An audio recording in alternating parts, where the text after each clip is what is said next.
ಇನ್ನು ಸಿಎಂಗೆ relief ಸಿಕ್ಕಿದ್ದಕ್ಕೆ BJP ನಾಯಕರು ಲೇವಡಿಗಿಳಿದಿದ್ದಾರೆ.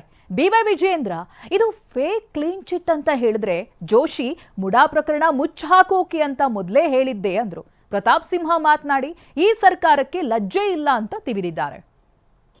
ಎಲ್ಲ ಇಲಾಖೆಯ ಸಚಿವರಾಗಿರ್ತಕ್ಕಂಥ ಪ್ರಿಯಾಂಕ ಖರ್ಗೆ ಏನು ಹೇಳ್ತಾರೆ ಮುಖ್ಯ ಅಲ್ಲ. ಲೋಕಾಯುಕ್ತ ಪೊಲೀಸರು ಅಥವಾ ಲೋಕಾಯುಕ್ತ ಕೊಟ್ಟಿರ್ತಕ್ಕಂಥ ಬಿ ರಿಪೋರ್ಟ್ ನಮಗೇನು ಆಶ್ಚರ್ಯ ಅಂತೂ ತಂದಿಲ್ಲ. ಹಿಂದೆನೂ ಕೂಡ ಹಲವಾರು ಬಾರಿ ನಾವು ಹೇಳಿದ್ವಿ, ಯಾವ ಲೋಕಾಯುಕ್ತ ಸಂಸ್ಥೆ ತನಿಖೆಯನ್ನು ಮಾಡ್ತಾ ಇರಬೇಕಾದ್ರೆ ರಾತ್ರಿ 8 ಗಂಟೆಗೆ 9 ಗಂಟೆಗೆ ಮುಖ್ಯಮಂತ್ರಿಗಳ ಕುಟುಂಬಸ್ಥರು ಏನೋ ಮಾವನ ಮನೆಗೆ ಹೋಗಿ ಬಂದಂಗೆ ಅಲ್ಲಿ ಲೋಕಾಯುಕ್ತ ತನಿಖೆ ಸಂಸ್ಥೆಗೆ ಭೇಟಿಯನ್ನು ಕೊಡ್ತಾ ಇದ್ರು. ಯಾವ ರೀತಿಯಲ್ಲಿ ತನಿಖೆ ನಡೆದಿದೆ ಅಂತೇಳಿ ಇದರಲ್ಲೇ ಗೊತ್ತಾಗ್ತದೆ. ಸ್ವತಃ ಮುಖ್ಯಮಂತ್ರಿಗಳು ಒಪ್ಕೊಂಡಿದ್ರು. ಏನು ಹೇಳಿದ್ರು? ಫಸ್ಟು ಸಿದ್ದರಾಮಯ್ಯನವ್ರು ಏನು ಹೇಳಿದ್ರು? ಮೂಡದಲ್ಲಿ ಯಾವುದೇ ರೀತಿ ಹಗರಣ ಆಗಿಲ್ಲ, ತಮ್ಮ ಕುಟುಂಬಕ್ಕೆ ಯಾವುದೇ ರೀತಿ ಕಾನೂನು ಬಾಹಿರವಾಗಿ 14 ನಿವೇಶನಗಳು ಬಂದಿಲ್ಲ ಅಂತೇಳಿ ಸ್ವತಃ ಸಿದ್ದರಾಮಯ್ಯನವರೇ ಹೇಳಿದರು. ಭಾರತೀಯ ಜನತಾ ಪಾರ್ಟಿ ಮತ್ತು JDS ಬೆಂಗಳೂರಿನಿಂದ ಮೈಸೂರು ಪಾದಯಾತ್ರೆನೂ ಕೂಡ ನಾವು ಮಾಡಿದ್ವಿ.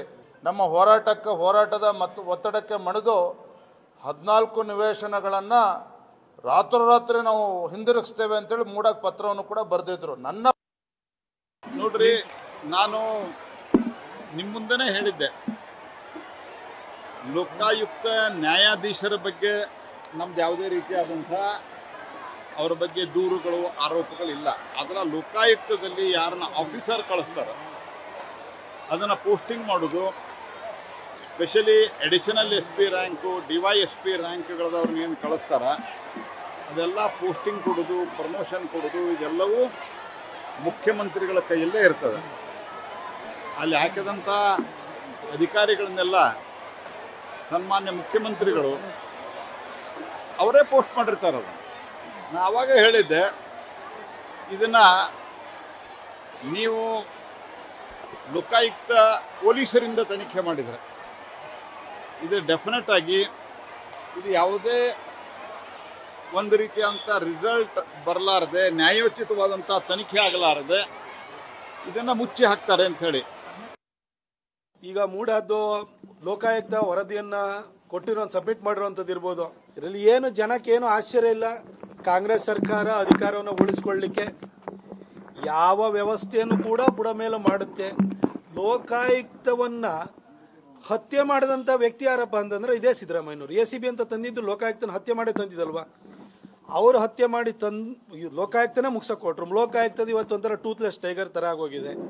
ಅವ್ರು ವರದಿ ಕೊಡಿ ಅಂತ ಅವರೇ ಒಂದು ಕಮಿಟಿ ಮಾಡ್ತಾರೆ. ಆ ವರದಿನಲ್ಲಿ 50-50 ಏನಿದೆಯಲ್ಲ ಅದ್ರ ಬಗ್ಗೆ ಉನ್ನತ ಮಟ್ಟದ ತನಿಖೆ ಆಗಬೇಕು ಅಂತ ಹೇಳ್ತಾರೆ.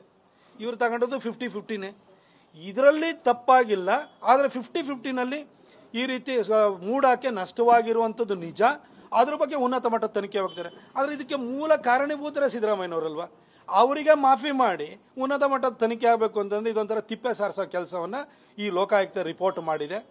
ನಮಗೇನಿದ್ರೆ ಆಶ್ಚರ್ಯ ಏನು ಆಗ್ತಾ ಇಲ್ಲ.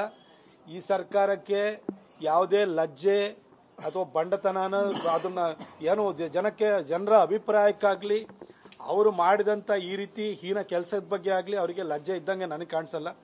ಹಾಗಾಗಿ